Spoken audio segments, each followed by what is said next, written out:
চলো বন্ধুরা, তোমাদেরকে সাথে নিয়ে আরও নতুন একটি দিন, নতুন একটা সকাল, নতুন একটা ভিডিওর সাথে তোমাদের সকলকে জানাই ওয়েলকাম। ছোটোদেরকে ভালোবাসা, বড়োদেরকে সালাম জানিয়ে আজকের ব্লগটা কিন্তু আরম্ভ করলাম।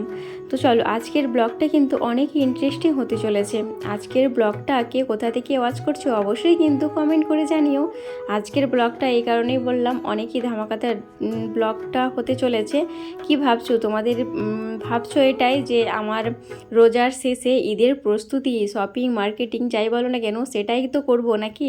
তো বলবো, সবই বলবো তোমাদেরকে, কিসের মার্কেটিং করব, কিসের কি কেনাকাটা তো চলছে।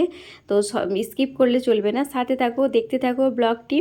তো আসসালামু আলাইকুম এভরিওয়ান, গুড মর্নিং। আরও একটি নতুন সকালের সাথে তোমাদের সামনে হাজির হলাম আমার এই সিম্পল লাইফস্টাইল ব্লগকে নিয়ে। তো যদিও এখন সকাল হচ্ছে গিয়ে 11:30, কেননা সকাল সকাল যদি না একটু বাজার বেরোয় না, আর সময়ও হবে না, তোমাদের দাদাভাইয়ের আমাকে আর নিয়েই যাবে না। তো টুকিটাকি তেমন কোনো কিছু কিনবো না। প্রয়োজনীয় জিনিসগুলো যেগুলো না নিলে নয়, ওইগুলোই কিন্তু নেব শুধু এখন ছেলের জন্য। ছোট ছেলের যদিও একটু সুন্নতি কাজটা আর কি সেরে নেব। তো বেশি তেমন কোনো কিছুই করব না, সামান্য ছোট্ট একটি মিলাদ করে আর ছেলের সুন্নতি কাজটা সেরে নেব। তো যাই হোক, তারই কিন্তু প্রয়োজনীয় কেনাকাটাগুলি করে নেব। গুড ইভিনিং বন্ধুরা, এখন বাজে 8:15 বাকি। আর আজকে এলাম তোমাদের সামনে বিশেষ কারণে, কেননা আজকে হলো গিয়ে মানে মাহে রমজানের 10টা রোজা। তো 10টা রোজায় আমাদের অনেক কিছুই কিন্তু শপিং হয়ে গেছে। কি কারণে করেছি বলো তো? এত শপিং সবই জানতে পারবে আমার এই ভিডিওটাতে। তো যাই হোক, তোমাদের সাথে শেয়ার করব। তো অনেক কিছুই কিনলাম, বাজারে গেলাম। তো এইমাত্র ইফতার সারলাম, সেরে নামাজ পড়লাম, পড়ে তোমাদের সামনে এলাম। তো বাজার থেকে আস্তে আস্তে অনেকটাই লেট হয়ে গেছিলো। তো যাই হোক, চলো বাড়ি কী কেনাকাটা করলাম তোমাদের সাথে একটু দেখিয়ে নিই, কেননা আমার ছোট ছেলের সুন্নতি কাজটা করাবো আমরা। তো যাই হোক, তো তার জন্যেই টুকিটাকি শপিং আর কি, বেশি তেমন কোনো কিছু কেনাকাটা হয়নি। কেননা এই রমজান মাসে মানে একটু রমজান মাসে সুন্নত কাজটা করাতাম না, কিন্তু করাতে হচ্ছে। চলো বন্ধুরা, তোমাদেরকে দেখিয়ে নিই কী কী শপিং করলাম। এই যে টুকিটাকি শপিংগুলো কিন্তু করে নিলাম সুন্নতি কাজের জন্য। যদিও ছোট ছেলের সুন্নতি কাজ আছে, তো ওরই কেনাকাটা বেশি হয়েছে। যেমন দুটো রুমাল এই কারণেই নিয়েছি, একটা গায়ে হলুদের দিন থাকবে ওর হাতে, আর একটা থাকবে যেদিনকে মাঝার ঘুরতে নিয়ে যাব বাবার মাঝার, সেই দিনকে একদিন ওর হাতে থাকবে। তো দুটো রুমাল নিয়েছি, দুটো স্যান্ডো গেঞ্জি নিয়েছি, দুটো সাদা স্যান্ডো গেঞ্জি এই কারণেই নিয়েছি। একটা হলুদ পরবে স্যান্ডো গেঞ্জিতে, আর একটা থাকবে এই যে এটা নিয়েছি, এটা হচ্ছে শেরওয়ানি। যদিও এটা চেঞ্জ করেছিলাম, কেননা এই যে ডিজাইনটা লাগছে না, ডিজাইনটা আমার ঠিকঠাক পছন্দ হচ্ছিল না, কেননা এই ডিজাইনটা মনে হচ্ছে অনেক পুরনো টাইপের, ওই কারণে এটা চেঞ্জ করেছি, অন্য নিয়েছি। তো কি নিয়েছি সবই দেখতে পাবে। তো এই যে টুকিটাকি কেনাকাটা আমাদের। আমি বেশি তেমন কোনো কিছুই নিইনি, কেননা আমার কয়েকটা মানে সালোয়ার পিসগুলো সব হয়েছিল, কাটানো হয়েছিল, ওইগুলোই কিন্তু এখনও পরা হয়নি, ওইগুলো ওঠানো আছে। তো ওই কারণে আমি তেমন কোনো কিছুই নিইনি, তো দুই ছেলের জন্য নিয়েছি। তো যাই হোক, চলো দেখলে তো কী কী কেনাকাটা করলাম। আর এখন এই মাত্র রেডি হলাম, যাব গিয়ে বাপের বাড়ি। তো ওখানেই কিন্তু আমার ছেলের সুন্নতি কাজটা ওখানেই হবে। তো যাই হোক, চলো বন্ধুরা, বেশি না দেরি করে আরও মানে রেডি হয়ে নিই এই কারণেই, কেননা তোমাদের দাদা হয় আবার দোকানে যাবে। যদিও আমাকে ছাড়তে যাবে না ও ওখানে, মানে আমাকে টোটো করে দিবে বলেছে, যে তোমাকে টোটো করে দেবো, এখান থেকে চলে যাবে। অলরেডি ওর দেরি হয়ে গেছে, তো ওই কারণে ও যেতে পারছে না, দুই ছেলে আর আমি করে চলে যাব। তো আমাদের ব্যাগগুলো অনেকগুলো হয়ে গেছে, কেননা এতগুলো যে মানে টুকিটাকি সামানগুলো নিয়েছি না, তো অনেকগুলোই ব্যাগ হয়ে গেছে, কিছু করার নেই, ব্যাগগুলো নিয়ে যেতে হবে। তারপরে ওখানেও অনেক কিছু কাজ আছে, কাজগুলো গিয়েও সারতে হবে। তো বোনেদেরকে সাথে নিয়ে গেছিলাম একটু বাজারে।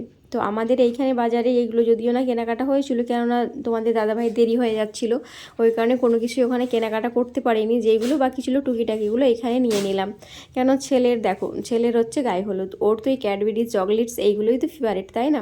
তো ছেলের জন্য নিয়ে নিয়েছি ওইগুলো, ক্যাডবেরি, কিটক্যাট, চকলেটস যাই হোক না কেন, ও টুকিটাকি সামানগুলো নিয়ে নিয়েছি। ছেলের জন্য সাজিয়েও নিয়েছি, রাত্রে ছেলেকে মেহেদি পরালাম, বোন পরিয়েছে মেহেদি, আমাকেও ওকে মেহেদি পরিয়েছে। তো আর এই যে আমাদের যে মিলাদ হবে, মিলাদটা যদিও হয়েছিল বৃহস্পতিবার, তো বৃহস্পতিবার হচ্ছে মিলাদ করানোর জন্য। তো ছোট ছোট নাবালক খাইয়েছিলাম কয়েকটা, আর হচ্ছে কি মিলাদ করিয়েছিলাম। তো এই যে মিলাদের জন্য আব্বা সব নিয়ে চলে এসেছে, সওদা বাজার যাই বলো না কেন এগুলো সব নিয়ে এসেছে। আর এই যে মাংস রান্না হবার জন্য, তো এইখানে মাংস যে রান্না করবে না, আমার আব্বাই রান্নাটা করছে, আব্বা মা করে। তো এইখানে হচ্ছে গিয়ে মাংসটা ভালোভাবে কষিয়ে নিয়েছে, কষানো হচ্ছে। আর এইদিকে চিকেনটা হচ্ছে আলুগুলোকে লাল করে নিয়েছে, মানে মাংসতে দেওয়ার জন্য।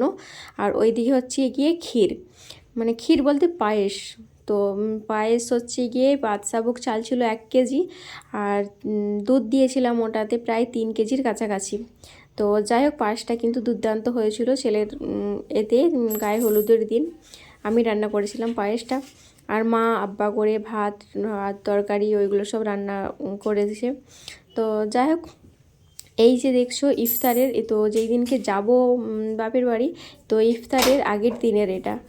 তো তার আগের দিনের ভিডিওগুলো দেওয়া হচ্ছিল না। আর বুঝতেই তো পারছো আমি প্রায় এই ব্লগটা দিলাম প্রায় ওই 10 থেকে 12 দিনের কাছাকাছি হবে, মানে 10টা রোজায় ব্লগটা শ্যুট করেছিলাম।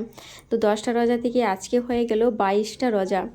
তো যাই হোক, 22টা রোজার দিন আমি ভিডিওগুলো এডিটিং করার সময় পেলাম, কেননা এতদিন আমি পেলাম না, ছেলেকে নিয়ে ব্যস্ত ছিলাম। যদিও বাড়িতে মা ছিল বলে আমার কাজ টাজগুলো অনেকেই মানে সব কিছু সামলে নিয়েছে। মা বাড়িতে না আস্তে আস্তে আমার সংসার পুরো দায়িত্ব নিয়ে নিয়েছে মা।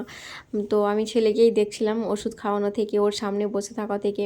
তারপর মাও থাকতো, মা কাজ টাজগুলো সারার পর রাত্রে যেমন রাত জাগা, সারা রাত তো জাগিয়ে রাখতো, লাগছে এই করছে ওই করতো। তো মাও জেগে থাকতো, আমি জেগে থাকতাম। তো যাই হোক, আর গরমটাও কিন্তু সেই লেভেলের পড়েছিল। তো প্রচুর গরম ছিল, প্রচুর গরম থাকার কারণেই এখানে মানে আমার শ্বশুরবাড়ির এখানে আসতে হয়েছিল। তো যাই হোক, চলো ইফতারির সবগুলো রেডি করে নিয়েছি এখানে। আর আমি রোজা ছিলাম, বড় ছেলে রোজা ছিল, তো সেই কারণে ইফতারিগুলো সব রেডি করলাম। আর এই যে এটাতে শরবত করেছিলাম, তো শরবতে দিয়ে দিলাম বরফগুলো। তো যাই হোক, সাথে থাকো। তো আজকের ব্লগটা কিন্তু কেমন লাগলো অবশ্যই কিন্তু কমেন্ট করে জানিও, কে কোথা থেকে আমার এই সিম্পল লাইফস্টাইল ব্লগটিকে ওয়াচ করছো। আশা করি তোমাদেরকে ভালো লাগবে। আর দেখতে দেখতে এই পর্যন্ত যারা এসেই গেছো আমার চ্যানেলে, নতুন কেউ যদি ভিজিট করে থাকো, চ্যানেলটিকে সাবস্ক্রাইব করে লাইক করে পাশে থাকতে পারো। আমিও কিন্তু তোমাদের বন্ধু হয়ে যাব, 24 ঘন্টা পরই বন্ধু হব তোমাদের। আমার চ্যানেলে তোমরা যদি কেউ নতুন আসো, কত নাম্বারে এসেছো, কত নাম্বারে লাইক করেছো, ওইসব কোনো কিছু বলার দরকার নেই। আমাকে শুধু হাই হ্যালো বললেই আমি কিন্তু তোমাদের পরিবারে ভিজিট হয়ে যাব। তো আমার পাশে তোমরা যারা যারা থাকবে, আমিও কিন্তু অবশ্যই তোমাদের পাশে থাকবো। তো যাই হোক, চলো ইফতারের সব রেডি করে নিলাম। তো এই যে, আর বড় ছেলে চলে গেছে উজ্জু করতে, উজ্জু করে এলে তারপর আমিও যাব। তো যাই হোক, চলো ইফতারগুলো সেরে নিই। আর ছোট ছেলে ওই রুমে পড়তে বসিয়েছি, ছোট ছেলে বদমাশগিরি করছিল। তো ওকে বললাম, বাবু তুই ওই রুমে পড়তে বস, আর আমরা এখানে ইফতারটা সেরে নিই। তারপর ওই রুমে পড়তে দিয়ে এলাম, ও পড়তে বসেছে ওই রুমে। আর এই ভিডিওগুলো তো অনেক দিনের একবারে সময় পাচ্ছিলাম না, এতটাই ব্যস্ততা ছেলেকে নিয়ে, মানে প্রচুর ব্যস্ত ছিলাম। প্রায় এই তো 10টা রোজা থেকে আজকে 22টা রোজা হয়ে গেল। তোমরা যদিও আমার এই ব্লগটা পাবে মানে 23টা রোজার দিন। তো দেখতে দেখতে আমাদের রমজান মাস শেষ হতে চলেছে। তো যাই হোক, ঈদের প্রস্তুতি তো নিতেই হবে। তো ছেলেদের অলরেডি অনেক কিছুই কেনাকাটা হয়ে গেছে, তো দেখা যাক কী নিই না নিই, তো জানি না কি হবে এখন। তো ইফতারির জন্য সব রেডি করলাম।